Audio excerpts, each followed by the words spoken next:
ഉണ്ണിയമ്മേ കുമ്പടി വന്നു.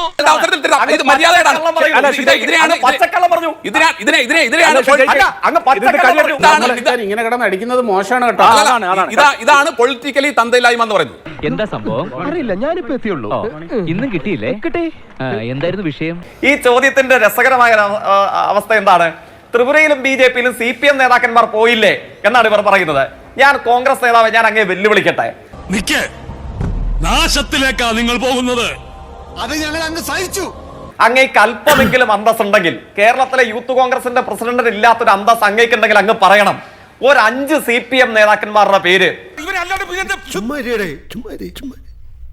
ത്രിപുരയിലോ പശ്ചിമ ബംഗാളിലോ അല്ലെങ്കിൽ ഇന്ത്യയിൽ എവിടെയെങ്കിലും BJP-യിലേക്ക് പോയിട്ടുള്ള ഒരു 5 CPM നേതാക്കന്മാരുടെ പേര് അങ്ങയുടെ അവസരം കിട്ടുമ്പോൾ അങ്ങൊന്ന് പറഞ്ഞു തരണം. എന്നോട് CPM-ൽ നിന്നും BJP-യിലേക്ക് പോയിട്ടുള്ള ചില ആളുകളുടെ പേര് ചോദിച്ചു.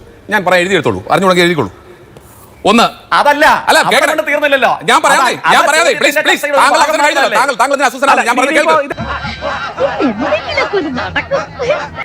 കേൾക്കൂ. ഖഗൻ മർമു എന്ന് പറയുന്ന MLA, അദ്ദേഹം ഉത്തര മാൾഡാസ് കോൺസ്റ്റിറ്റ്യുവൻസിയിൽ നിന്നായിരുന്നു. 2001 മുതൽ 2019 വരെ MLA ആയിരുന്നു. അദ്ദേഹം BJP-യിൽ പോകുമ്പോൾ MP ആയി മത്സരിച്ചു. ഇപ്പൊ MP ആണ്. അദ്ദേഹം മത്സരിക്കാൻ പോകുമ്പോഴും അത് CPM-ന്റെ MLA ആണ്, രാജിവെച്ചിരുന്നില്ല. മഫൂജ ഖത്തൂൽ 2001 2006 MLA ആയിരുന്നു. കുമർഗഞ്ചിൽ നിന്നുള്ള MLA ആയിരുന്നു. ഇപ്പൊ BJP-യിലാണ്. മൊബഷർ അലി 2008 മുതൽ 2023 വരെ CPM-ന്റെ MLA ആയിരുന്നു. ഇപ്പൊ BJP-യിലാണ്. ഇനി അശോക് ദിന്ദ BJP-യിൽ പോയി. മൊബഷർ അലിയൊക്കെ അദ്ദേഹത്തിന്റെ പ്രവർത്തന ആയിക്കോട്ടെ, കവി തല്ലു വാങ്ങിയിട്ടേ പോകുന്നാ തോന്നുന്നത്.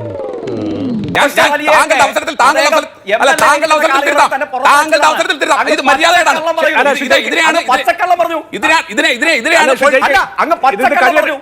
ആഞ്ജനേയ സ്വാമി, ഏതെങ്കിലും നേതാവ് കോൺഗ്രസിൽ നിന്ന് BJP-യിലേക്ക് പോകാത്ത താങ്കളുടെ അവസരത്തിൽ ഇങ്ങനെ കിടന്ന് അടിക്കുന്നത് മോശമാണ് കേട്ടോ.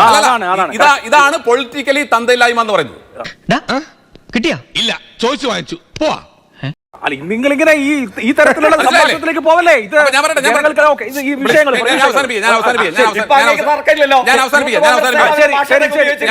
എന്തോ അലമ്പുണ്ടാക്കാൻ വന്നിരിക്കുക. അതെ,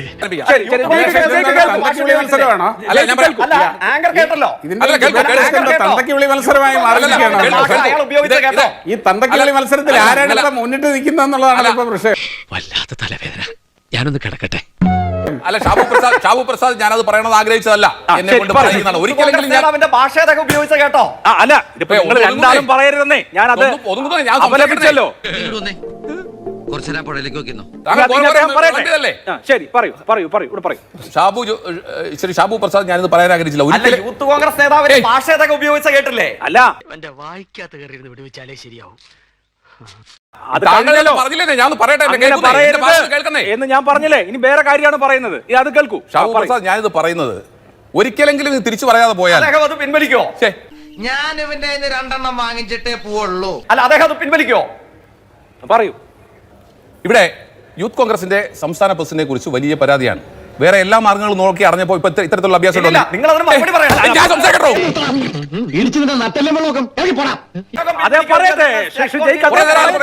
പറഞ്ഞു കഴിയട്ടെ, നമുക്ക് ചോദിക്കാലോ. പറഞ്ഞു കഴിയട്ടെ. പ്രയോഗത്തിൽ സ്റ്റിക്ക് ഓൺ ചെയ്യുന്നുണ്ടോ? അതൊന്ന് പറയാൻ സമ്മതിക്കൂ. ഇങ്ങനെയാണെങ്കിൽ ഞാൻ കളിക്കല്ല, ഞാൻ നേരെ ചിറാപുഞ്ചിയിൽ പോയി മണം വിൽക്കാൻ പോകുന്നു. എന്തായാലും പറയട്ടെ, അദ്ദേഹം പറയട്ടെ. ഷെജയ്ക്ക് ശാന്തത അത് പറയുന്നില്ല. അത് കേട്ടാലല്ലേ അദ്ദേഹം പറയുന്നുണ്ടോ ഇല്ലയോ എന്ന് മനസ്സിലാവൂ. അതുകൊണ്ട് അങ്ങ് ക്ഷമിക്കൂ, കേൾക്കൂ.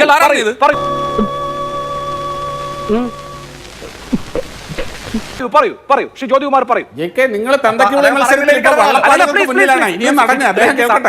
ജ്യോതികുമാർ ചാമക്കാലയുടെ അവസരം പറഞ്ഞു. ഞാൻ തെറ്റിദ്ധരിച്ചു. ഞാനല്ല, യൂത്ത് കോൺഗ്രസിന്റെ പ്രസിഡന്റും അദ്ദേഹം വിവരം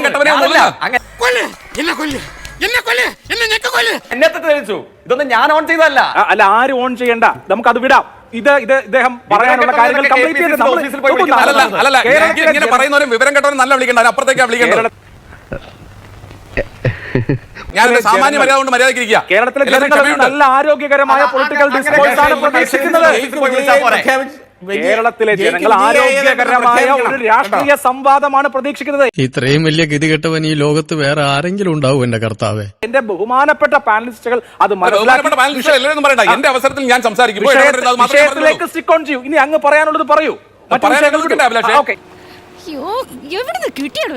ഇപ്പൊ പറയും. ഇനി ആരും എനിക്ക് സമയം അഭിലാഷിന്റെ ആ സ്റ്റേറ്റ്മെന്റിൽ എനിക്ക് പിന്നെ എന്താ എതിരഭിപ്രായമുണ്ട്. എല്ലാവരെയും താങ്കൾ ജനറലൈസ് ചെയ്ത് ശരിയല്ല. ഇവിടെ ഈ ചർച്ചയിൽ ആരും പറയാൻ പാടില്ല എന്നുള്ളതാണ് എന്റെ അഭിപ്രായം. ഞാനത് പറഞ്ഞല്ലോ, ഞാൻ ഒരിക്കൽ പറഞ്ഞു, ഞാൻ പറഞ്ഞല്ലോ ഇനി യൂത്ത് ഇപ്പൊ ഇവൻ പറയട്ടെ, നീ കേക്ക്. ഇപ്പൊ ഇവന്റെ സമയം. കുറച്ച് കഴിയുമ്പോ നീ കേക്ക്, ഇവൻ പറയട്ടെ, അപ്പൊ നിന്റെ സമയം. കോൺഗ്രസ് പ്രസിഡന്റിനെതിരായിട്ട് പറയുന്നു. ഞാനും ചോദിക്കട്ടെ, ഈ സംസ്ഥാനത്തിന്റെ മന്ത്രി അല്ലേ പറഞ്ഞത് ഒരു കോളേജിലെ പ്രിൻസിപ്പളിന് മറ്റേ പണിയായിരുന്നു എന്ന്? ഇതൊരു നടക്ക് പോണ മാതിരില്ല. ഒരു ഡിവൈഎസ്പിക്ക് ഏടാ അവിടെ സമരം നടത്തിയ പിന്നെ എന്താ പെമ്പിളെ ഒരുമയുടെ നേതാക്കന്മാരുമായിട്ട് എന്തൊക്കെയാ പണിയെന്ന് പറഞ്ഞത്? നമ്മളാരെങ്കിലും ആണോ പറഞ്ഞത്? ഒരു സംസ്ഥാനത്തിന്റെ മന്ത്രി. ഇങ്ങനെ പോയാൽ സംഗതി കുഴയും. ശരി അല്ലേ? അപ്പോ താങ്കൾക്ക് പ്രശ്നമില്ലായിരുന്നു. അത് ഏത് കോൺടെക്സ്റ്റിലാ പറഞ്ഞത്? ഓർമ്മയുണ്ടോ? അപ്പൊ താങ്കൾക്ക് പ്രശ്നമില്ലായിരുന്നു. പറഞ്ഞിട്ടില്ല. നമ്മുടെ മുഖ്യമന്ത്രി CPM-ന്റെ സംസ്ഥാന സെക്രട്ടറി ആയിരുന്ന ആൾ പരനാറി എന്നാ വിളിക്കുന്നത്, നികൃഷ്ടജീവി എന്നാ വിളിക്കുന്നത്, കടക്ക് പുറത്തുനിന്നാ പറയുന്നത്. എന്നിട്ട് ഒരാൾ സാറിന്റെ പ്രസംഗം നന്നായിരുന്നു പറഞ്ഞാൽ ആ അഭ്യാസം എന്റെ അടുത്ത് വേണ്ടെന്നാ പറയുന്നത്. എനിക്ക് മനസ്സിലാവുന്നില്ല അതിനകത്തേക്ക് എന്താ ഉള്ളത്. അപ്പോൾ ആ രീതിയിൽ സംസാരിക്കുന്ന ഇടതുപക്ഷത്തിന്റെ പ്രതി ഞാൻ താങ്കൾ ചോദിച്ചത് BJP-യിൽ പോയിട്ടുള്ള CPM-ന്റെ നേതാക്കന്മാരുടെ നീണ്ട ലിസ്റ്റ് ഉണ്ട്. ഞാൻ വേണമെങ്കിൽ താങ്കൾക്ക് വാട്സാപ്പിൽ അയച്ചു തരാം, വായിച്ചാൽ തീരുന്നില്ല.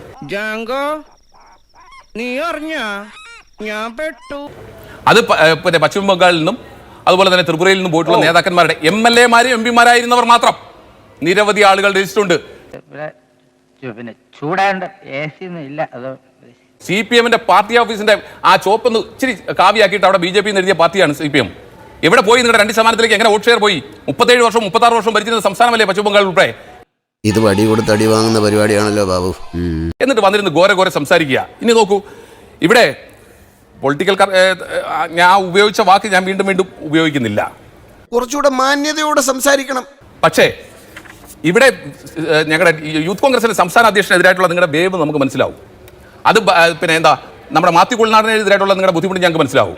മുഹമ്മദ് ഷിയാസിനുള്ള ബുദ്ധിമുട്ട് നിങ്ങൾക്ക് മനസ്സിലാവും. അതൊന്നും എനിക്കറിയാൻ മേല. ഇവിടെയൊക്കെ കോടതി ഉണ്ട്. അവിടെയൊക്കെ കോടതി ഉള്ളത് കൊണ്ടാണ് ഇത്തരം കാര്യങ്ങളിൽ ഞങ്ങൾ അതിജീവിക്കുന്നത്. അപ്പോൾ അതുകൊണ്ട് അതില്ലാതെ വരുമ്പോൾ അവരെ അങ്ങ് ഡീമോറലൈസ് ചെയ്ത് കളയാം എന്ന ധാരണ നിങ്ങൾക്ക് വേണ്ട. അവരെന്തെങ്കിലും പിന്നെ പൊളിറ്റിക്കലി ഉപയോഗിക്കാൻ പാടില്ലാത്ത വാചകങ്ങൾ ഉപയോഗിച്ചിട്ടുണ്ടെങ്കിൽ അവർ തന്നെ അതിനെ സംബന്ധിച്ച് വിശദീകരിക്കും. അത് ഏത് കോൺടെക്സ്റ്റിലാണ് ഉണ്ടെങ്കിൽ. ഇനി അദ്ദേഹത്തിന് അതിൻ്റെതായ ന്യായീകരണം ഉണ്ടെങ്കിൽ അതായത് അദ്ദേഹത്തിന് ഉറച്ചു നിൽക്കും. അതിന് നിങ്ങളുടെ ആരുടെയും തിട്ടൂരോ ആവശ്യമില്ല. മുതലും പലിശ ചേർത്ത് കിട്ടി. ആരും കണ്ടില്ല. വാ ശരി, ക്ലിയർ ആണ്. തിട്ടൂർ ആവശ്യമില്ല. ശരി, ഇനി ആ വിഷയം അത് ആവശ്യപ്പെടാൻ നിങ്ങൾക്ക് അവകാശവുമില്ല. ആ വിഷയം വിട്ടു. ഇനിയിപ്പോ ആ വിഷയത്തിൽ ടോക്കില്ല. സാരില്ലടാ, നീ എവിടെ പരിപാടി അവതരിപ്പിച്ചാലും ഇത് തന്നെയാണല്ലോ നിന്റെ വിധി. തൽക്കാലം ഇത്രയും മതി. വരട്ടെ.